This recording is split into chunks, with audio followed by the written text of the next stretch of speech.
السلام علیکم۔ پاکستان میں اس وقت شام کے 7، بھارت میں 7:30 اور یہاں ہمارے اسٹوڈیوز کی گھڑیوں میں صبح کے 10 بج رہے ہیں۔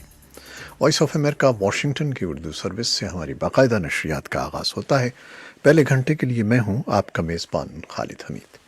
جیسا کہ آپ دیکھ رہے ہیں فیس بک لائیو پر ہم آپ کے سامنے ہیں، اور ویب سائٹ اور ریڈیو پر ہمارا یہ 1 گھنٹے کا نیوز شو جاری رہے گا۔ تو آغاز کرتے ہیں پہلے آج کی اہم خبروں کی سرخیوں سے۔ افغانستان کے ایک پولیس ہیڈ کوارٹر پر طالبان کے حملے میں 14 افراد ہلاک جبکہ 145 زخمی ہو گئے ہیں۔ بھارت کی طرف سے اپنے زیر انتظام جموں و کشمیر کی حیثیت تبدیل کرنے کے حوالے سے پاکستان کے علاوہ چین کی طرف سے بھی سخت رد عمل سامنے آیا ہے، اور منصفوں کے بین الاقوامی کمیشن نے ایک بیان میں بھارتی اقدامات کی مذمت کی ہے، اور بھارت کے کنٹرول والے کشمیر کے مرکزی شہر میں کرفیو کے دوران ایک احتجاجی پولیس کے ساتھ جھڑپ میں ہلاک ہو گیا ہے۔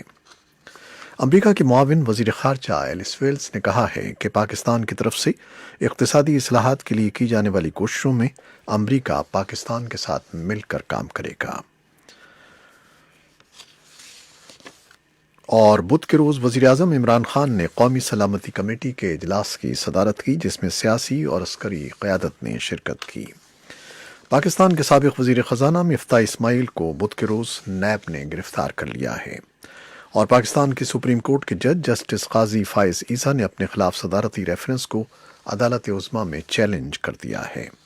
صوبہ خیبر پختونخوا میں پولیو کے مزید 3 کیسز سامنے آئے ہیں، اور بھارتیہ جنتا پارٹی کی سینئر رہنما اور سابق وزیر خارجہ سشما سوراج دل کا دورہ پڑنے سے انتقال کر گئی ہیں۔ ان کی عمر 67 برس تھی۔ یہ 3 شہ سرخیاں، تفصیل کچھ دیر کے بعد۔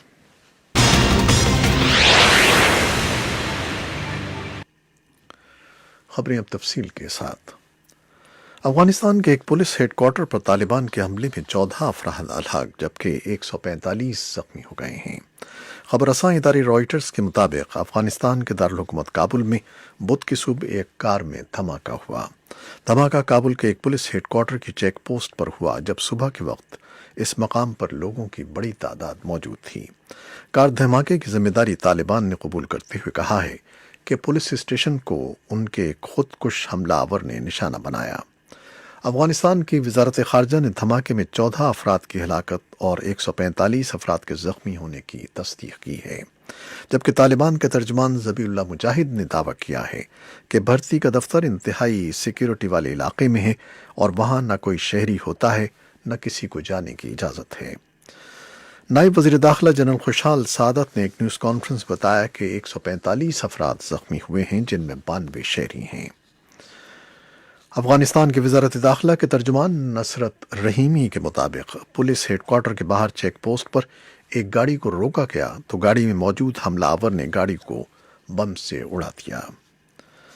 سیکیورٹی حکام کے مطابق کابل میں گزشتہ رات سیکیورٹی فورسز نے چھاپہ مار کارروائیوں اور آپریشن میں شدت پسندوں کے ٹھکانے تباہ کیے۔ واضح رہے کہ طالبان کی جانب سے حملے ایسے وقت میں بھی جاری ہیں جب امریکہ اور طالبان کے درمیان امن معاہدے کے لیے مذاکرات ہو رہے ہیں۔ امید کی جا رہی ہے کہ دونوں فریق 13 اگست تک کسی معاہدے پر پہنچ جائیں گے۔ امریکہ اور طالبان کے درمیان مذاکرات کا یہ 8واں دور ہے، جسے انتہائی اہم اور فیصلہ کن قرار دیا جا رہا ہے۔ بھارت کی طرف سے اپنے زیر انتظام جموں اور کشمیر کی حیثیت تبدیل کرنے کے حوالے سے پاکستان کے علاوہ چین کی طرف سے سخت رد عمل سامنے آیا ہے۔ چین کی وزارت خارجہ کے ترجمان ہوا چین یونگ نے آج منگل کے روز ایک بیان میں کہا کہ بھارت کی طرف سے یک طرفہ طور پر اپنے داخلی قوانین میں تبدیلی کرتے ہوئے چین کی علاقائی خود مختاری کو نقصان پہنچایا ہے، جو ناقابل قبول ہے، اور یہ کسی بھی اعتبار سے مؤثر نہیں ہو سکتا۔ چین نے خاص طور پر لداخ کو یونین علاقہ قرار دینے کی مذمت کی، اور بھارت اور پاکستان کو مشورہ دیا کہ وہ کشمیر میں حد بندی لائن کے آر پار گولہ باری اور جموں و کشمیر کی حیثیت کے حوالے سے احتیاط کا مظاہرہ کریں۔ تاہم بھارتی وزارت خارجہ کے ترجمان رویش کمار نے اپنے بیان میں کہا کہ لداخ کو یونین علاقہ قرار دینا بھارت کا اندرونی معاملہ ہے۔ اخبار ڈان کی اطلاع کے مطابق منصفوں کے بین الاقوامی کمیشن نے ایک بیان میں ان بھارتی اقدامات کی مذمت کی ہے جس میں جموں و کشمیر کی خصوصی حیثیت اور خود مختاری کو ختم کیا گیا ہے، اور کہا ہے کہ یہ لوگوں کو دیے جانے والے حق نمائندگی اور شرکت کی خلاف ورزی ہے۔ بھارتی پارلیمنٹ نے اس ہفتے ایک بل کی منظوری دی تھی جو ہندو قوم پرست قیادت والی حکومت نے پیش کیا تھا اور جو جموں و کشمیر کی ریاستی حیثیت کو ختم کرتا ہے، جس سے علاقہ 2 یونین ٹیریٹریز میں تقسیم ہو جاتا ہے۔ پاکستانی اخبار ڈان کی اطلاع کے مطابق بھارت کے کنٹرول والے کشمیر کے مرکزی شہر میں کرفیو کے دوران ایک احتجاجی پولیس کے ساتھ جھڑپ میں ہلاک ہو گیا۔ بدھ کے روز پولیس عہدیداروں نے یہ اطلاع دی ہے۔ کرفیو نے سری نگر میں نظام زندگی مفلوج کیا ہوا ہے۔ شہری جگہ جگہ احتجاجی مظاہرے کر رہے ہیں۔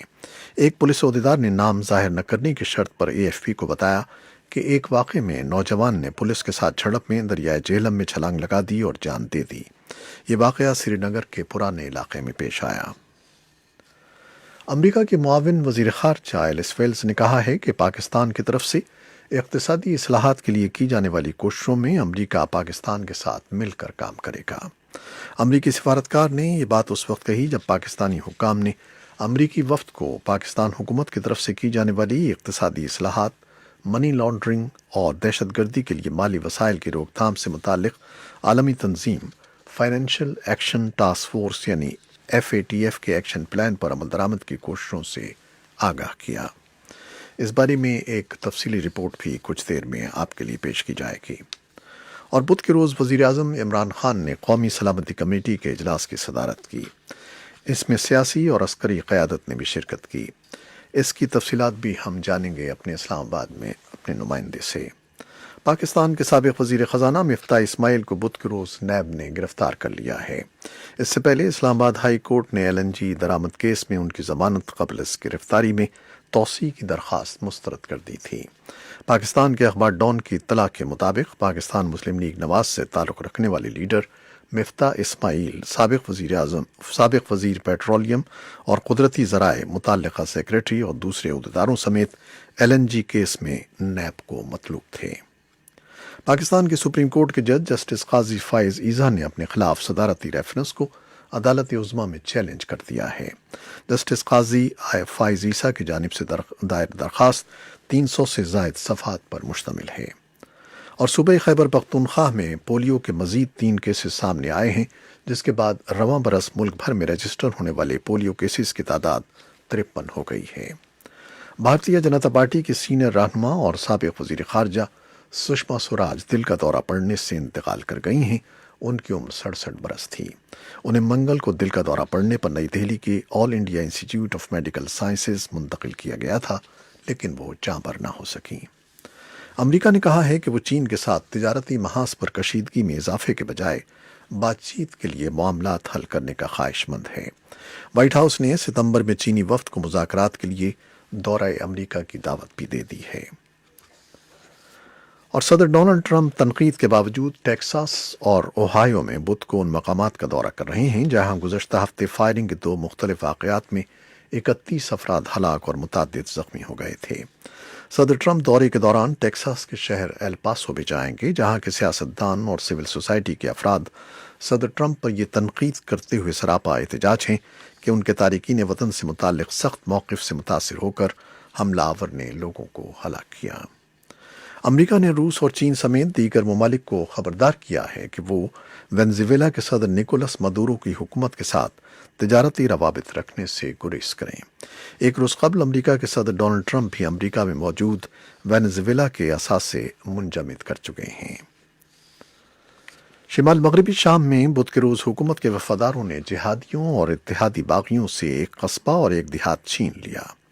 ایک جنگی مبصر کا کہنا ہے کہ اس شدید لڑائی میں تقریباً 30 جنگجو مارے گئے ہیں۔ اور ترکی کے صدر رجب طیب اردوان نے شام کے شمال میں کرد ملیشیا کے خلاف کارروائی کا عندیہ دیا ہے۔ امریکہ نے ترکی کے اس ممکنہ اقدام کی مخالفت کی ہے۔ روس کے لیے امریکہ کے سفیر جان ہنٹسمین جونیئر اپنے عہدے سے مستعفی ہو گئے ہیں۔ ہنٹسمین نے اپنا استعفیٰ منگل کو صدر ڈونلڈ ٹرمپ کو بھجوا دیا ہے۔ یہ تھیں وہ خبریں جو فیس بک لائیو پر ہم نے آپ کے لیے پیش کی۔ ویب سائٹ اور ریڈیو پر ہمارا یہ 1 گھنٹے کا نیوز شو جاری رہے گا۔ ہمارے ساتھ رہیے گا۔ کیمرہ مین فواد الیاس کے ساتھ فیس بک لائیو سے اجازت چاہتے ہیں۔ اللہ حافظ۔